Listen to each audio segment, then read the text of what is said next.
Good morning, Mac. Can you hear me? Hello, Amanda. How are you doing? Yes. Good, Mac. Hi. So I'm speaking to you from the auditorium. Hope all is I well can over see there. that. It's quite surreal. I guess I'm speaking to the auditorium too. Yes, you are.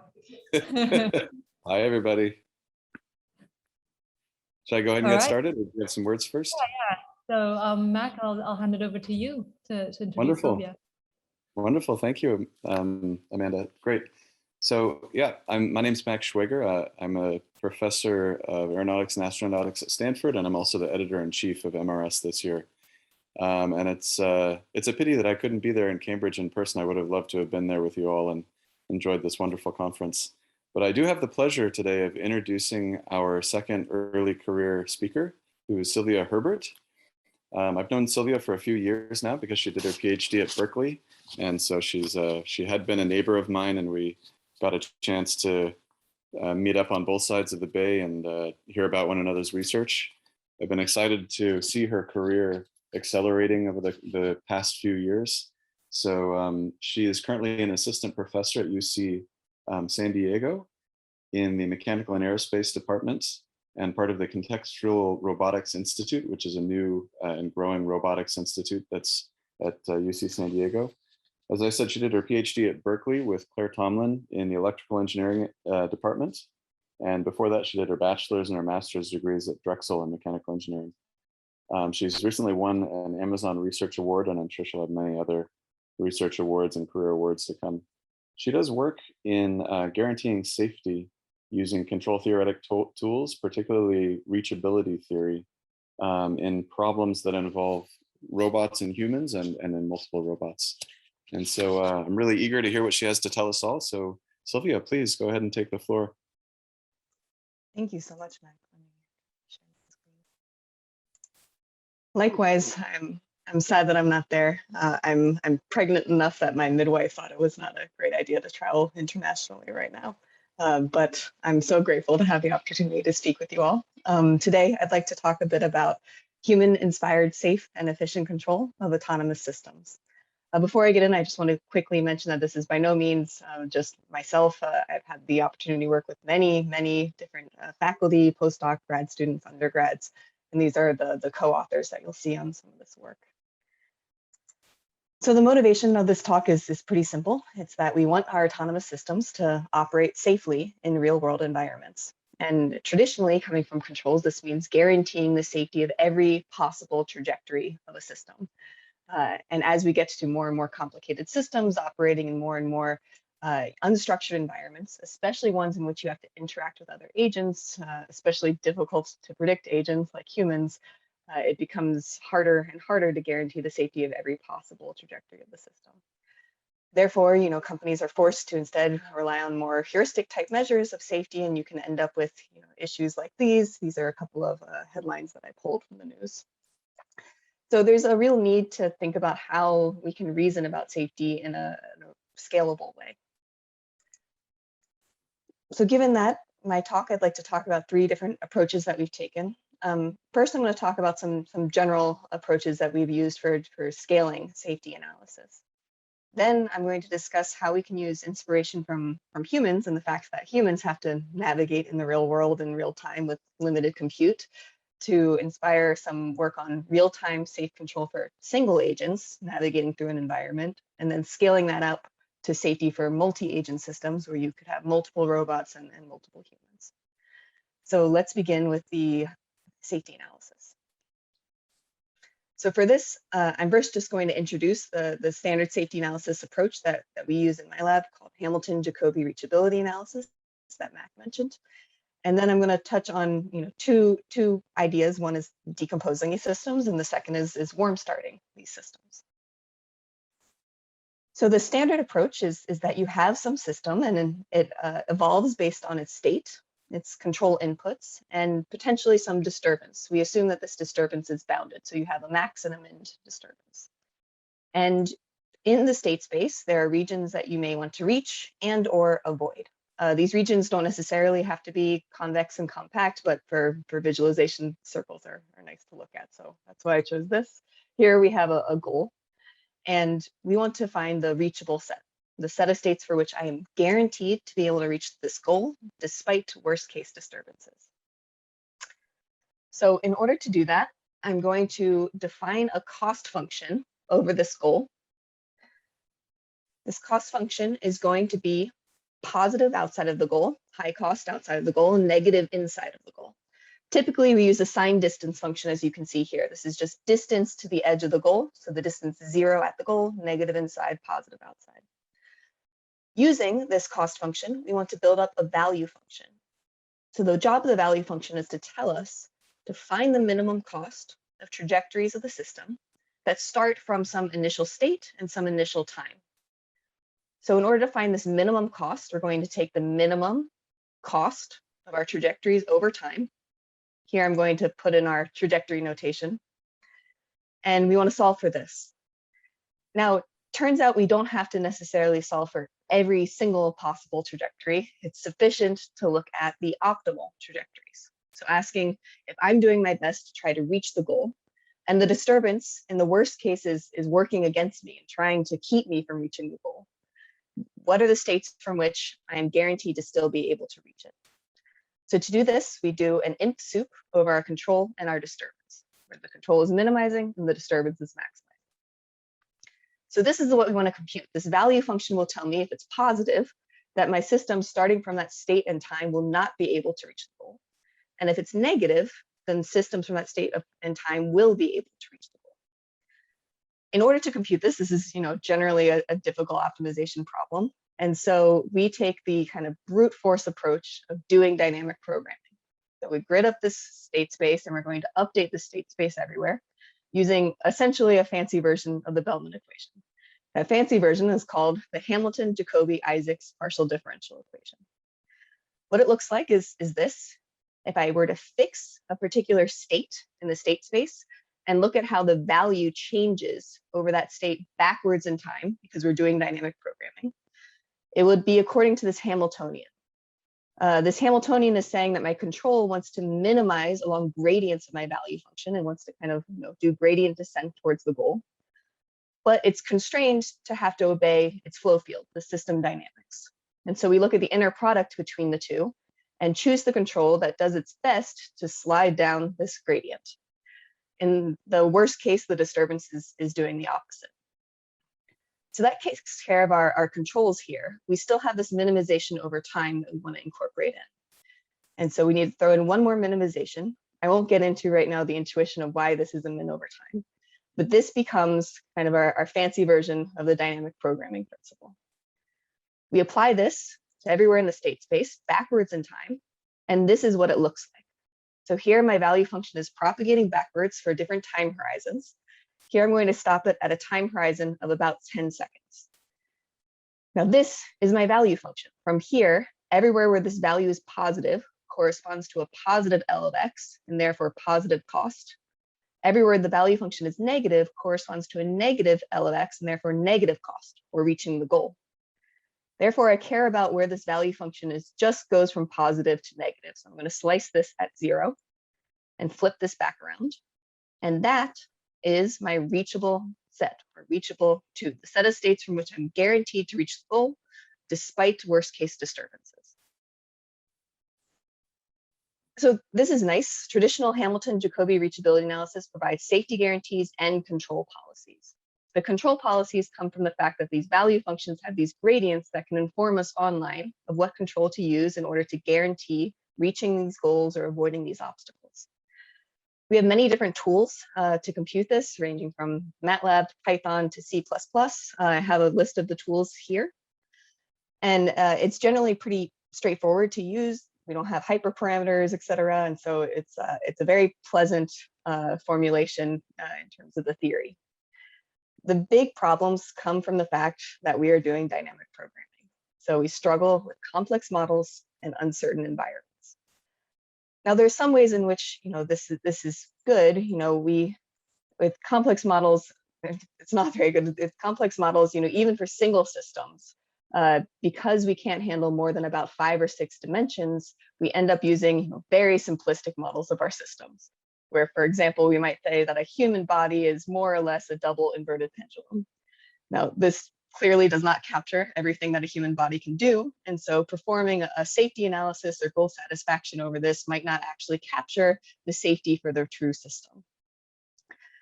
Similarly, with uncertain environments, there's some ways in which we can handle some uncertainty. So for example, we can handle disturbances, but we assume that these disturbances are bounded. So we know the worst case disturbance that might happen. This can be either overly optimistic if we choose bounds that are too small, or way overly conservative if we assume that, you know, your drone might be flying in a hurricane every single day. We can also handle obstacles. So here's an example where I threw in 3 obstacles. Now we have a second cost function. This cost function is positive inside the obstacles and negative outside. And if I know exactly how these obstacles are going to behave online, I can actually incorporate that into my analysis. This is one of my favorite videos because you can see how it just slices through the update for the value function. And here I can throw in as many obstacles as I want, since it's all discretized over a grid, but I needed to know exactly how they were going to behave online. And this is often something that we can't assume clearly. What we end up getting is this reach avoid set. So the set of states for which I'm guaranteed to reach the goal while avoiding the obstacles in the meantime. So given this, our struggle with scalability in order to deal with complex models and uncertain environments, what can we do in order to mitigate this? Some of my initial work was on reasoning about system decomposition, and then more recently, warm start reachability analysis. The decomposition idea is very straightforward. It's that if we could decompose higher dimensional systems, multi-agent systems, we could reason about them separately and kind of smush together the analysis to get the safety analysis on the full dimensional system. The struggle is that often these systems are coupled. And so, for example, even with a very simple system, like this 4-dimensional Dubin's card that I have right here, you have coupling between the states that makes it difficult to know how to decompose this.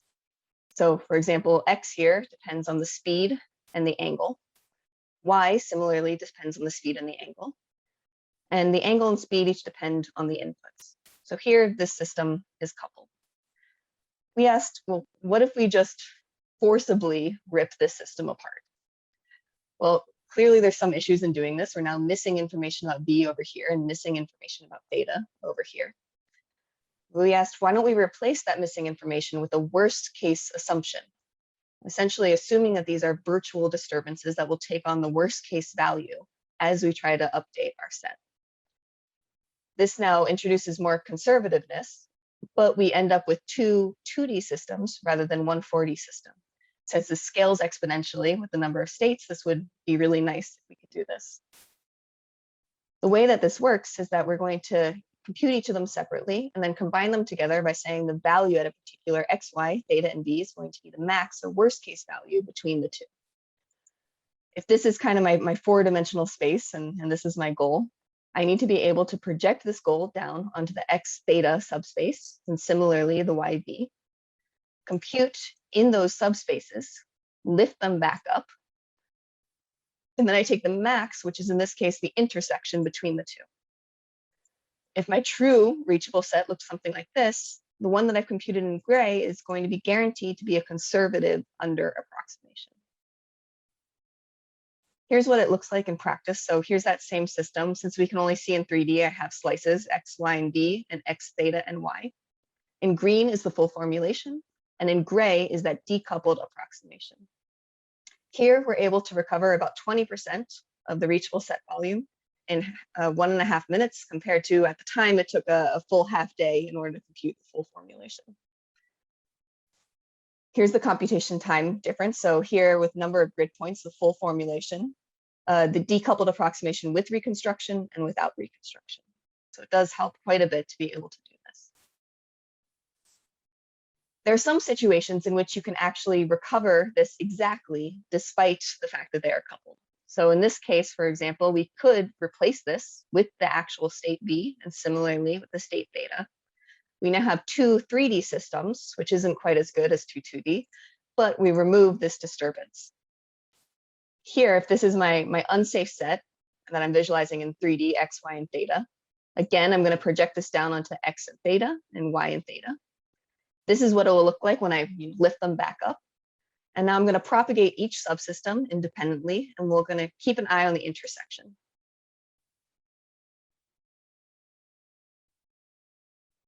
Here in blue is the direct computation, and in the hash marks is the decomposition. So we're able to, in this case, recover that set exactly. And by reducing this by one dimension, it actually recovers or computes much more quickly. Now, there's a lot of open questions still about, given a certain system, what is the best way of decomposing it in order to get the least conservative results, the most exact results, the quickest as possible, recover as much of the set as possible. Some of these questions are being explored right now by my colleagues, Laken at Microsoft Research and Ian, who's a new professor at Yale.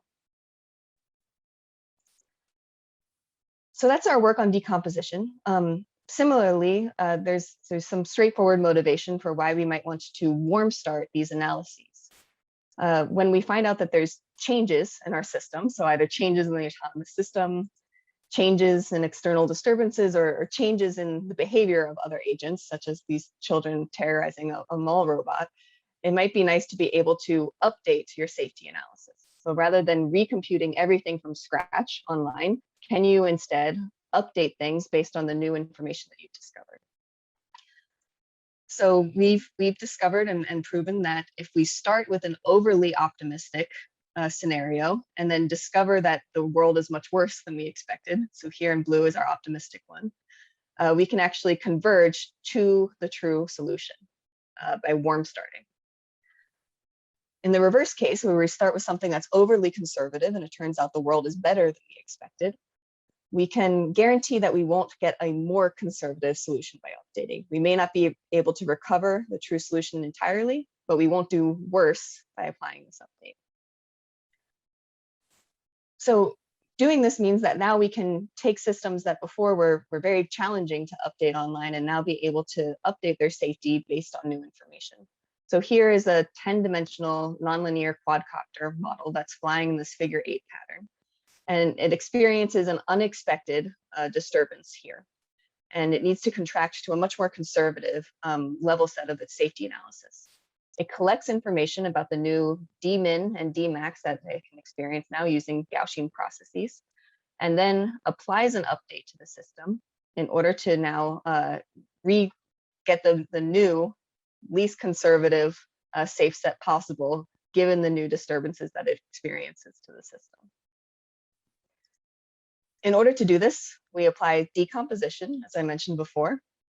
We apply warm starting, where we initialize with our previous solution instead of recomputing from scratch. And we also do adaptive grids. So using this warm starting analysis, that means that we can now use a very coarse, very inaccurate grid in order to get a rough idea of what the set should look like, and then use that to initialize a computation on a finer, more accurate grid. Doing this helped us save a lot of computation. Computing the 10D reachable set directly would have taken more time than the universe has existed, so we can't do that in general online. Decomposing it allows us to compute the set offline on the order of hours in this case, but it also takes hours if you need to update that set. So in purple, I'm showing the update computation. If we incorporate in warm starting, it still takes a long time to do the initial computation, but then you can use that initial computation to update now on the order of just a few minutes. If you do all three, where you do decomposition, warm starting, and adaptive grids, for both the initial computation and especially the update online, we can reduce the computation by quite a bit, while maintaining these guarantees that we are going to be converging to the exact safe solution or a conservative safe solution. So this has been exciting. We can now kind of do some safe learning online more effectively. There's been a few different projects working on this. So one by my colleague Solmo Bonsal at USC and Andrea Baishi, who's currently on the faculty job market. They worked on how to use a neural network-based controller to update their safe set locally in order to be able to use a neural network controller to the goal that's been trained on a bunch of different environments, but then keep it inside the safe set that's updating as it discovers more and more about the environment. One of my students, Daniel, is working with an engineer at NASA on applying this to vertical takeoff and landing vehicles, where they have models of these systems, but there's some uncertainty around them. And they'd like to fly them in a safe way to collect more information, to update these models, etc. And so they want to apply the safe learning work to that. And then I have colleagues at Carnegie Mellon University who have incorporated the safe learning approach into constraints for online Q learning using constrained Markov decision process. So we're excited about these approaches for trying to improve scalability. My take-home message for this section is just that theories and tools for scalability can make the safety analysis more tractable. We're taking things that took, more time than we can compute before, and now we can compute it on the order of hours, or things that took hours before and computed on the order of minutes. But we're still not quite at the point of doing real-time safe control for a quadcopter navigating through an unknown environment. So with that, I'm going to motivate the next section of how do we do this real-time safe control for high-dimensional nonlinear systems.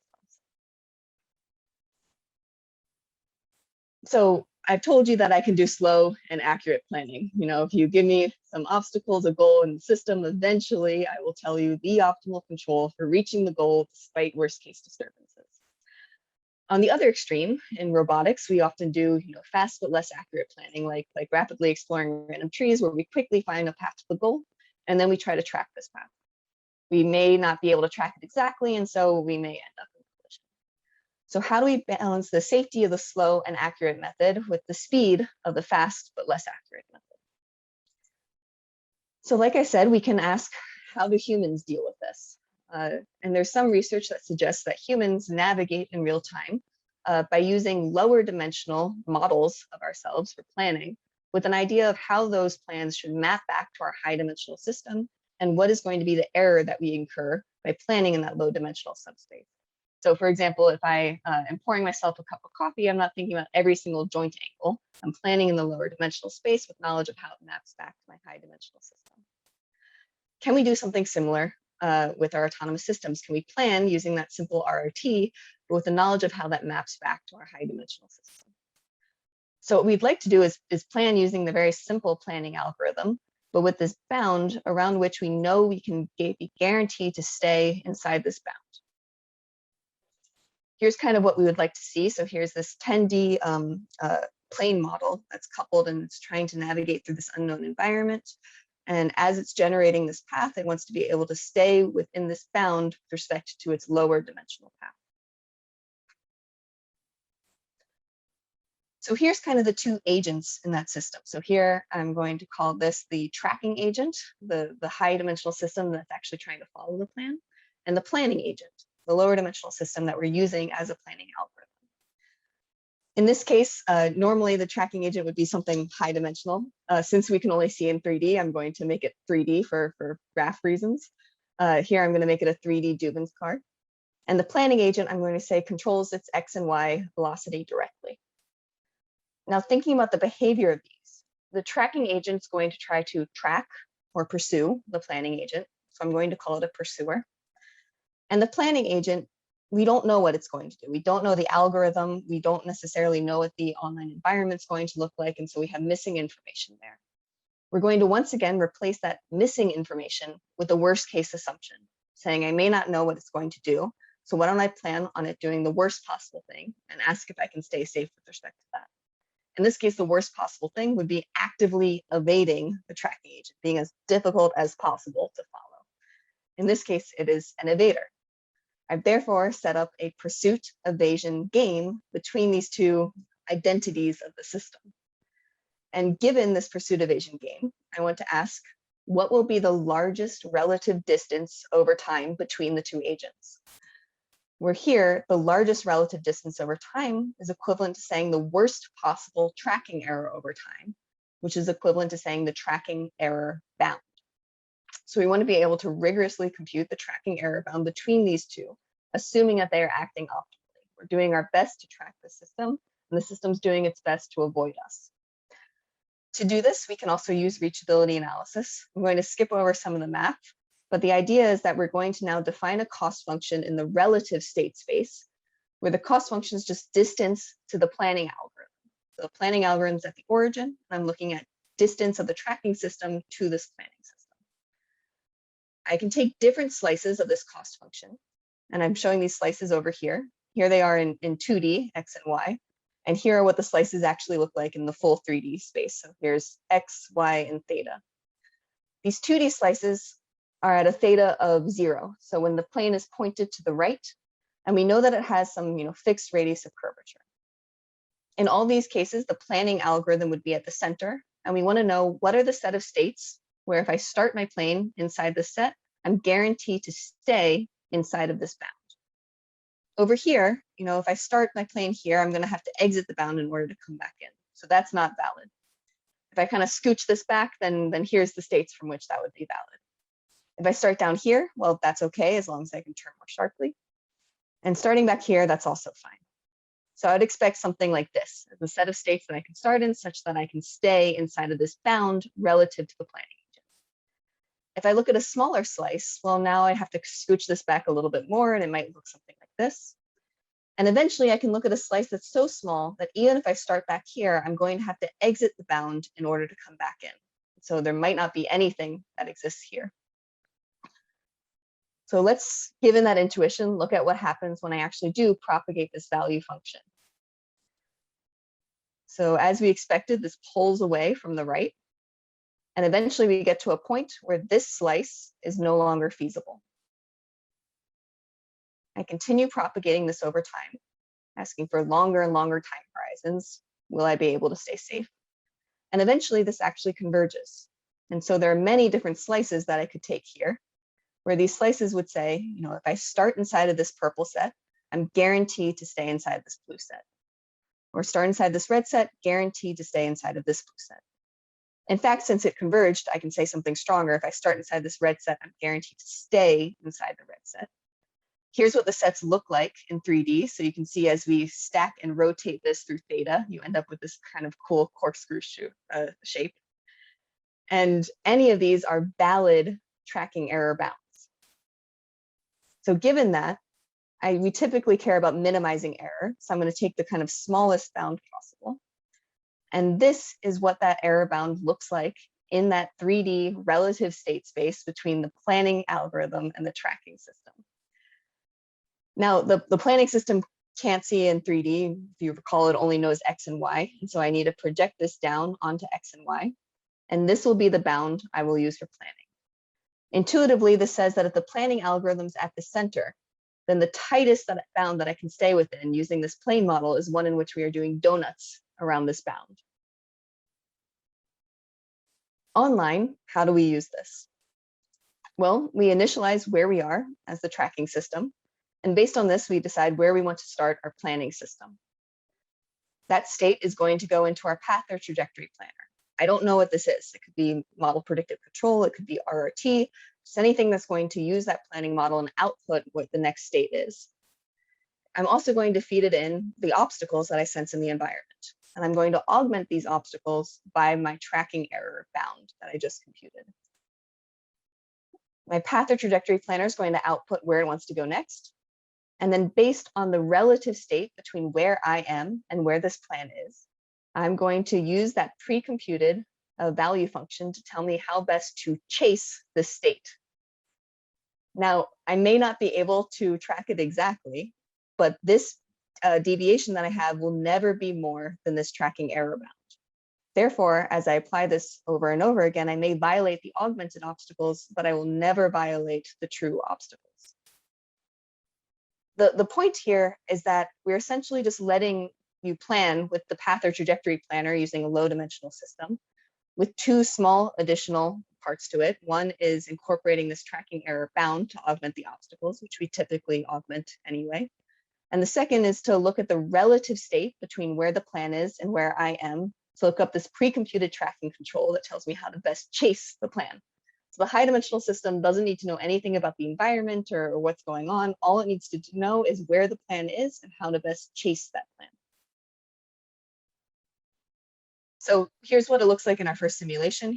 This point is going to navigate through this environment using RRT, and we're trying to track it using the 10-dimensional nonlinear quadcopter model. We've pre-computed this computation between the 10D system and the 3D system. Just doing this would have been intractable offline, but we used decomposition in order to do this. And we had a 10-dimensional tracking error bound, which we then projected down into 3D, which you see here in this cube. So as it navigates, it senses new obstacles, it replans based on those obstacles, and then we chase that plan using the 10D system. So as you see, we're able to actually do this in real time with this 10D nonlinear model. And because we accounted for worst case planning behavior, even in this case where the RRT makes this sudden change as it senses a new obstacle, we're able to stay within this bound because we accounted for worst possible planar behavior. So since then, there's been many different extensions. This has been applied in many different labs and government facilities. So here's one project where there's a virtual reality thing where you set going through different hoops and stuff. It's using Fast Track as the underlying controller. Here's a project with Stanford in which we use sum of squares optimization in order to do that reachable set computation. And then here's another project in which a classifier was trained over the tracking controller to kind of push the scalability of this. So the motivation here is that, Fast Track allows us to robustify fast and simple planning algorithms. So it doesn't require anything of the planning algorithm, and it's just this really lightweight wrapper that goes around it. And so it's very modular, but it has some downsides in terms of the conservativeness that you get when you assume worst case planning behavior. We have several different extensions and approaches of how to mitigate that. And I'm not going to get into that in this talk, but I'd be happy to talk more about them offline.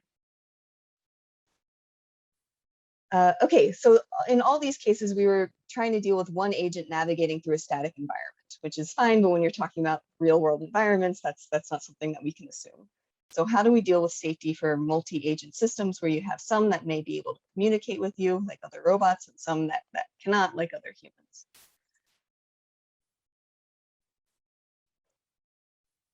So as I've discussed, if there's some obstacle in your environment and you know exactly how that obstacle is going to move, I can incorporate that into my reachability analysis, and I know my reach avoid set for how to get to my goal while avoiding those obstacles. The problem is that humans don't generally tell us ahead of time how they're going to move. So the standard approach in control theory is that worst case assumption. So assuming that the human might go anywhere at any time. But clearly that would end up with very conservative results. And so you may end up with this freezing the robot type of scenario. So how do we deal with mitigating between the more optimistic and the more conservative approaches? Again, we can ask, how do humans deal with this? So humans have to navigate around other humans, and there's research that suggests that humans do this again by using simple models of other humans, some knowledge of their intent of where they might go, and some noise around this. One popular approach is to use a noisily rational Boltzmann model. So here, the probability of a particular action of the human is given based on knowing the states that we've seen so far. These parameters theta, which are learned human objectives, like humans tend to go straight on sidewalks or humans tend to go towards goals. And this beta term, which controls the variance of our distribution. And we say this probability is proportional to saying that humans are exponentially more likely to take actions that lead them towards their objectives. We can propagate this distribution through our dynamics for the human, and we end up with this distribution over time of where we expect them to be. And we can use this for collision checking. Here's what it looks like for just a simple setup, one person, one human. Here I am as the human being. Here I am in a ROS. I'm going to move across the system to this goal. And here the quadcopter is going to move across the environment using a fast track. And so here you can kind of see the general setup. In the case where I'm being a good human, I'm moving exactly towards my goal. There's no need for confusion. It all works great. The problem is that humans might not behave the way we expect and move exactly towards the goals that we expect. So what happens if our model is incorrect? In this case, the human is even still going to the same goal, but there's some unmodeled obstacle, this quote coffee spill on the ground, and the human has to move around this spill. The robot isn't aware of the spill, and so thinks that the optimal thing for the human to do would always be to be moving straight towards the goal. The robot starts to move out of the way, but you see that the robot does not place enough probability distribution on the human continuing to move to the left, and we end up in this collision. So how do humans deal with this? You know, sometimes when we're walking down the sidewalk, other humans don't behave in the way that we expect, and we still generally are pretty good at not crashing into them. So how do we deal with this? Do we have perfect models of other humans? We suggest that no, we don't, but that we're very good at adapting our confidence in our models of other humans. So when the human is acting as we expect, we have a tight distribution. When they're not, we have this much more varied distribution. So we can actually encode this into our probability by reasoning about the variance of this distribution directly. So in the variance, when we have a low beta, we have high variance, and we recover that worst case scenario. When we have a high beta, we have this low variance, and we have this very tight distribution. And so we actually reason about the likelihood of the current beta. So doing this online essentially reasons about how confused we are in the current model of the human. And so if we play the same scenario, as I move to the left, you see that the distribution spreads out, and the robot has to take a much more conservative path around me. So we can't always find a perfect model, especially of humans, but we can use structure when it exists and revert to cautious predictions when it does not. So one thing that we found is that this can be pretty useful for multi-agent scenarios. So, you know, of course, we'd like to plan using the joint state space of everything, but we can't exactly predict easily over that. And so instead, it's much more efficient to assume that, you know, every human is totally independent and will walk through each other, which is a ridiculous assumption to make. But when humans don't behave as expected and don't walk through each other, we simply become more confused and more conservative. And then when they start going back towards their goal, we can tighten up that distribution again. In the case where we can communicate with each other, we have multiple robots, well, we would like to do a sequential planning method where we have, you know, one robot makes its plan, the second one makes the plan according to the first one, etc.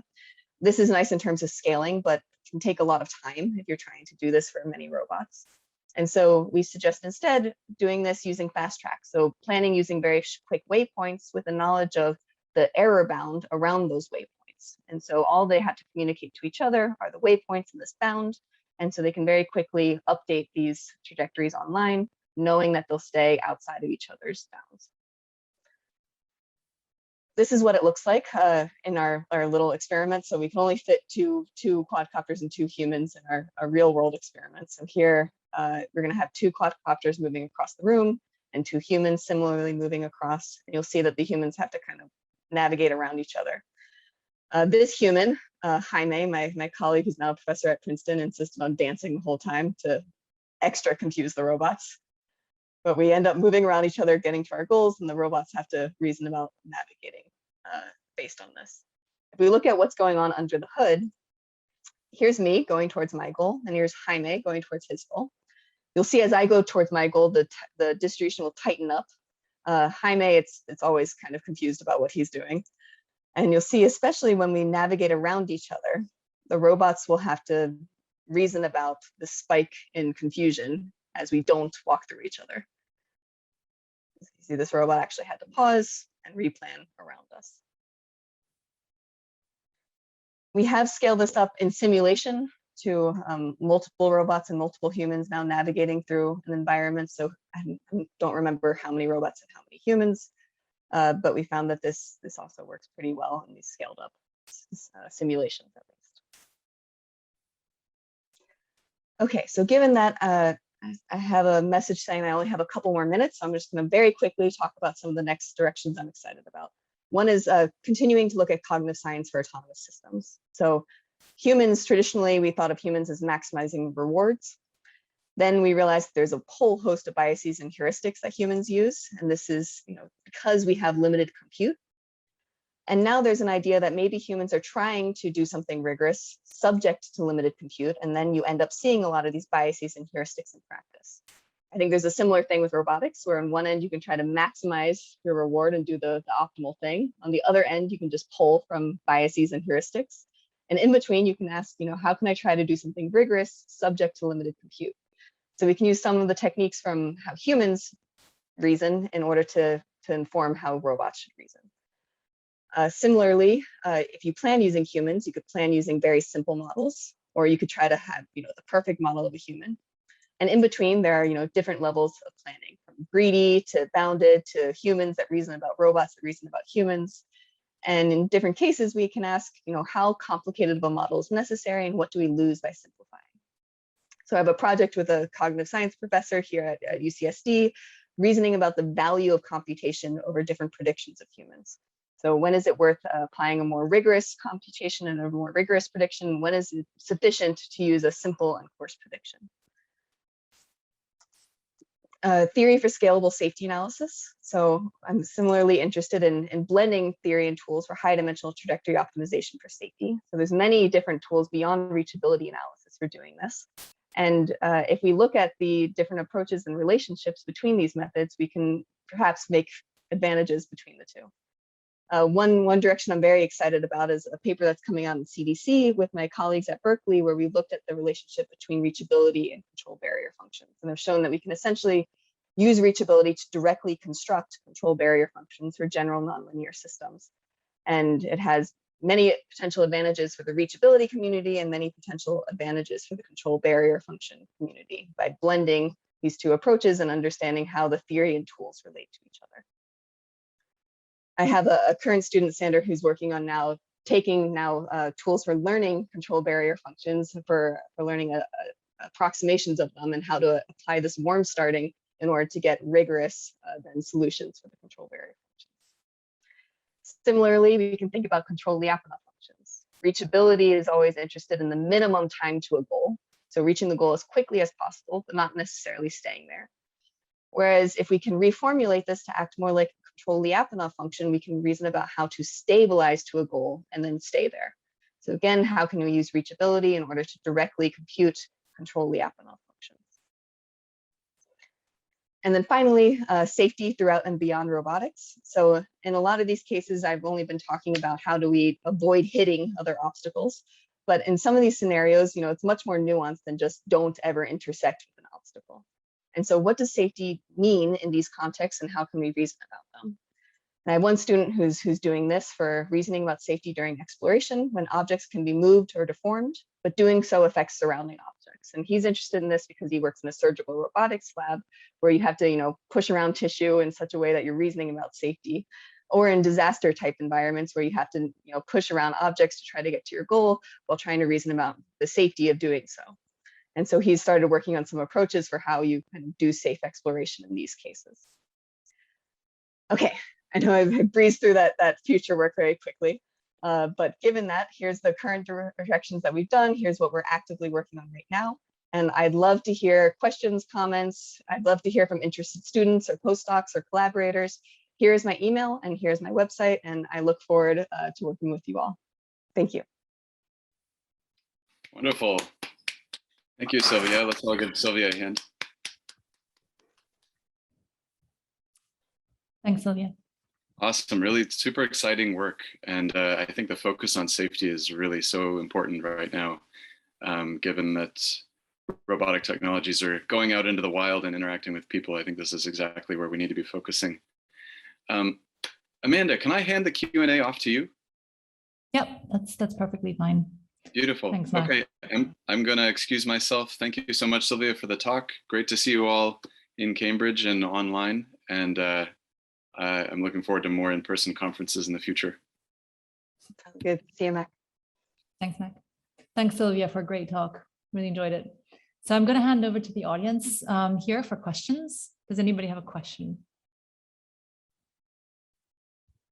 Everybody's mesmerized by you, Sylvia. Let's give him a minute. Michael. Okay, we have mics. I was curious at the beginning of the talk for when you were talking about the dynamic programming stuff. I'm curious if the gridding it up, if there's any sort of things that you have to worry about for systematic error from the fact that you've gridded it up in a certain way, and how you deal with that, or maybe in your domain you somehow sidestep that.